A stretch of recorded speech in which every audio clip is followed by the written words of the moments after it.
Brian, first of all, tell our listeners about the Institute and the work you do. The Edison Electric Institute is the association that represents all the U.S. investor-owned electric companies, but we also have international members as well, which ATCO is a member of. So part of it is focused on policy issues for our industry, but a substantial amount of our work also goes into making sure that we're available to support emergency storm response recovery, as well as other incidents, whether they be wildfires in this case, or other security issues, those sorts of things. The Fort McMurray fire coverage was all over American media back in May of last year. Brian, did you see a lot of the coverage? Absolutely. It was pretty incredible. I mean, when we look at, especially for the awards that we present, obviously there are some major incidents and criterias of how many customers are impacted, how many buildings might be impacted, but to see something where you have entire communities evacuated, thousands of buildings destroyed, I mean, clearly it was a really substantial event that a lot of your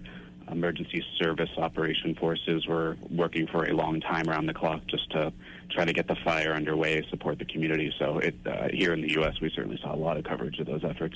Brian Reil from the Edison Electric Institute in the United States joining us this afternoon. The Emergency Recovery Award was presented to ATCO Electric in Alberta yesterday in honor of all the women and men who worked tirelessly around the clock on getting power and gas back up in Fort McMurray. Give us a sense on the background of the award and the decision to award it this time to ATCO. I think that played a huge role. I think, especially in this type of incident, a lot of the emergency service operations require some electricity, some energy. And I know there was a lot of work around the clock just to make sure that the emergency responders, men and women in the field, actually had the services that they need.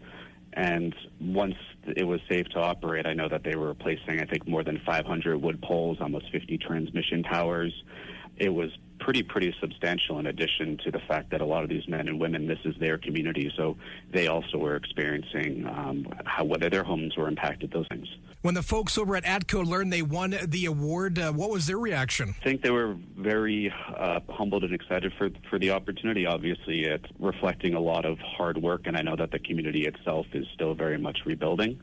But I think it really just, they were proud of how hard I imagine they were very proud of how hard their workers were working, and this really reflects the service of those out in the field. Brian Reil from the Edison Electric Institute in Washington, D.C., joining us on the show this afternoon. Brian, tell us about the presentation at ATCO earlier this week. So there was a presentation earlier this week that took place. EEI had a board member meeting that took place down in Florida, and the awards were presented and announced during that ceremony.